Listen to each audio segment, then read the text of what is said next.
Assalamualaikum warahmatullahi wabarakatuh. Waalaikumsalam warahmatullahi wabarakatuh. Bismillah, alhamdulillah, wassalatu wassalamu ala rasulillah Sayyidina wa maulana Muhammad ibn Abdillah wa ala alihi wa sahbihi wa man tabi'a hudahu wa wala, amma ba'd. Rabbi shrah li sadri wa yassir li amri wahlul 'uqdatam min lisani yafqahu qawli. Allahumma anfa'na bima 'allamtana wa 'allimna ma yanfa'una wa zidna 'ilman nafi'a waj'al 'ilmana hujjatan lana la hujjatan 'alaina bi rahmatika ya arhamar rahimin. Amin. Sahabat beragama Islam ID dimanapun berada, alhamdulillah sore ini kita dipertemukan kembali oleh Allah Ta'ala melanjutkan pembacaan kitab Ta'ammulat fi kitab min Muqawwimat an-Nafsiyah al-Islamiyah. Kita bahas tentang cinta. Cinta sesuatu itu bisa menjadi pangkal derita, di dalam kitab Al-Furuqun Nafisah, pangkal derita. Ada juga cinta yang menjadi pangkal kebahagiaan. Yang menjadi pangkal derita itu ada dua jenis, yakni mencintai sesuatu menyamai kecintaan kepada Allah Ta'ala. Apa saja itu, entah itu harta, entah itu wanita. Kalau meletakkan cinta itu seperti kecintaan kepada Allah, atau yang kedua bahkan melebihi kecintaan kepada Allah Ta'ala, lebih mencintai hartanya, wanitanya, atau apapun. Itu seperti yang kata itu di film Sun Gokong itu, begitulah cinta, deritanya tiada berakhir. Karena meletakkannya begini, sesuatu yang ya hidupnya seolah-olah untuk yang dia cintai selain Allah Ta'ala. Dan ini pangkal penderitaan bukan hanya di dunia, di akhirat pun kalau mencintai sesuatu melebihi kecintaan kepada Allah, di akhirat juga akan sengsara. Termasuk orang-orang yang zalim. Di dunia dia mencintai harta, diperbudak oleh hartanya. Hidup jadi sulit, punya banyak sapi, dia jadi budaknya sapi. Sapinya enak makan, dia sendiri tidak enak makan, mikirkan sapi. Wanita, jabatan dan sebagainya, ketika diletakkan menyamai Allah atau melebihi kecintaan kepada Allah, itu pangkal penderitaan. Yang kedua, ini adalah pangkal kebahagiaan. Kalau cinta pertama itu cinta kepada Allah Ta'ala, yang kedua itu cinta karena Allah Ta'ala, yakni kita mencintai sesuatu, landasannya adalah Allah Subhanahu wa Ta'ala memerintahkan atau ketaatan orang itu kepada Allah Ta'ala. Nah, yang insya Allah kita bahas di bab ketiga kitab ini adalah cinta kepada Allah dan juga Rasulnya. Dan bicara kecintaan, ya, kalau kita kemarin bab pertama itu berbicara tentang bagaimana agar bersegera melaksanakan ketaatan kepada Allah Ta'ala, maka sebetulnya orang itu bisa taat. Itu pertama bisa karena takut. ASN takut kalau tidak taat dipecat, dia taat dia. Atau bisa taat itu karena ada pamrih. Jadi banyak penjilat, karena merasa dengan dia taat, tunduk, dia akan mendapatkan sesuatu. Atau ketaatan yang akan membuat terasa lezat, nyaman, itu kalau taat didasari oleh kecintaan.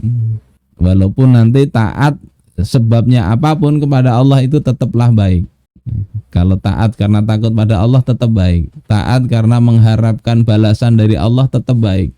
Lebih baik lagi taat karena kecintaan kepada Allah Subhanahu wa Ta'ala. Jadi ini urgensi pembahasan kita, itu agar kita ini taat itu landasannya kecintaan. Kalau taat karena kecintaan maka yang berat akan terasa ringan, insya Allah begitu. Yang sulit ya, kita bisa jalani dengan tetap merasa nyaman kalau cinta. Saudara-saudaraku sekalian rahimakumullah, kita masuk ke babnya tentang hubbullah wa rasulihi, cinta Allah dan Rasulnya. Musannif mengawali dengan mengutip firman Allah Subhanahu wa Ta'ala di dalam surah Ali Imran ayat 31. A'udzubillahi minasyaitonirrajim. Qul in kuntum tuhibbunallaha fattabi'uni yuhibbukumullahu wa yaghfir lakum dzunubakum wallahu ghafurur rahim. Katakanlah wahai Muhammad, in kuntum tuhibbunallah, kalau kalian itu mencintai Allah, fattabi'uni, maka ikutilah aku. Kata Imam Ibnu Katsir, ayat ini menghukumi siapa yang mendakwakan dirinya mengaku mencintai Allah Subhanahu wa taala tetapi tidak mengikuti Rasulullah di dalam peri kehidupannya, maka dia itu adalah dusta. Ngaku cinta kepada Allah, tidak senang dengan hukum Allah taala. Ngaku cinta kepada Allah, tidak senang dengan Rasulullah, justru mengambil aturan-aturan yang lain, maka dia itu adalah berdusta. Ya. Kata Allah sendiri begitu. Kalau cinta kepada Allah, ikuti aku, yakni ikuti Rasulullah. Yuhibbukumullah, maka Allah berikan balasan dua di sini. Pertama, Allah akan mencintai kalian. Yang kedua, wa yaghfir lakum dzunubakum.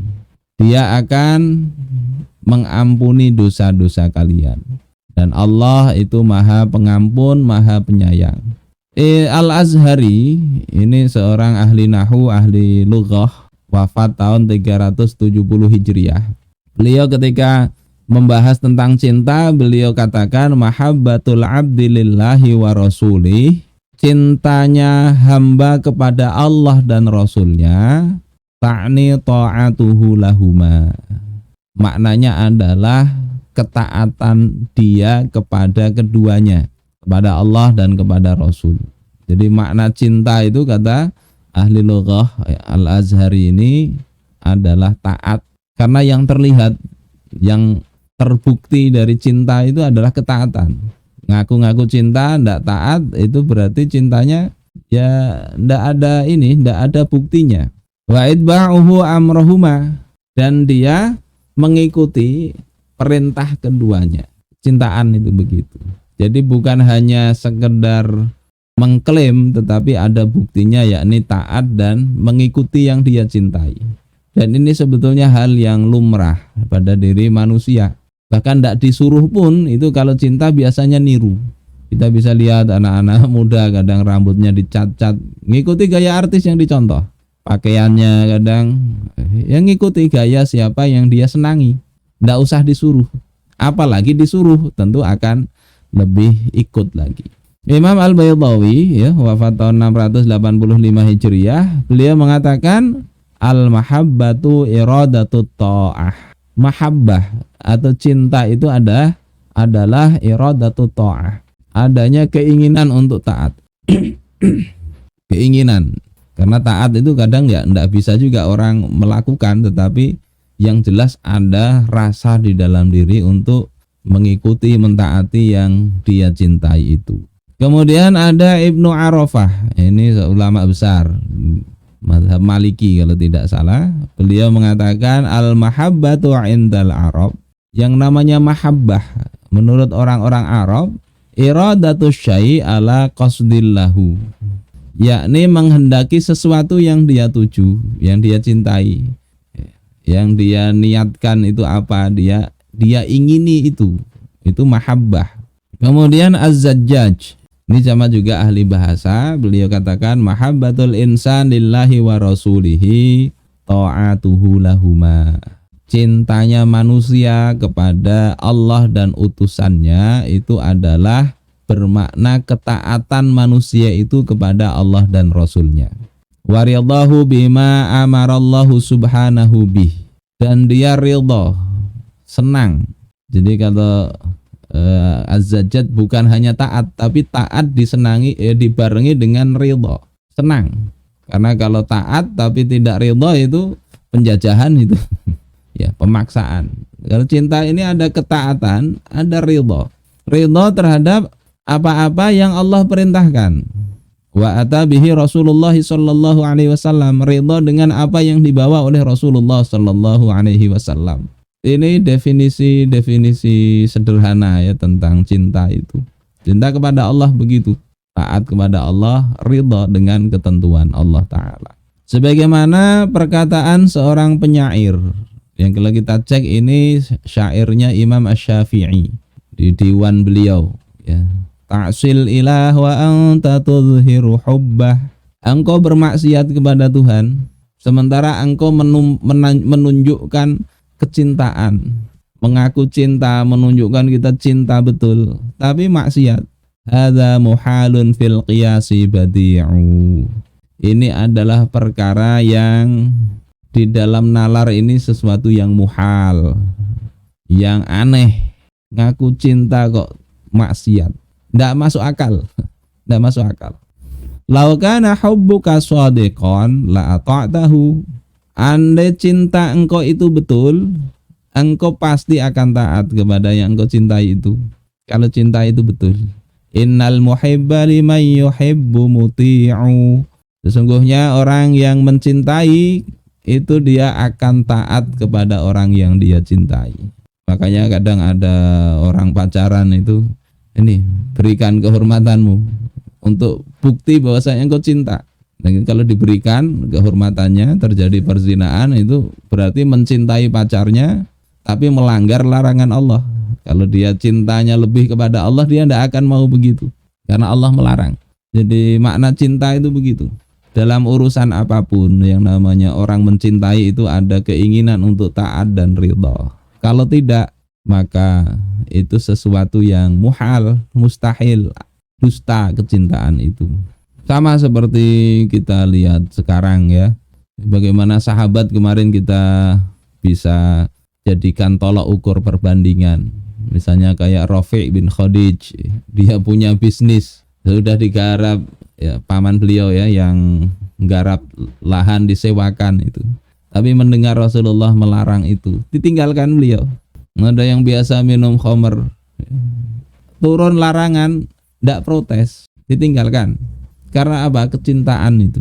Dan sekarang ini kadang orang Allah berikan aturan yang bagus, mengaku mencintai Allah dan Rasulnya, berbagai syair dibaca, tetapi lebih ingin berhukum, mengambil aturan-aturan dari orang-orang non-muslim bahkan, yang dia juga nggak kenal siapa yang bikin aturan itu.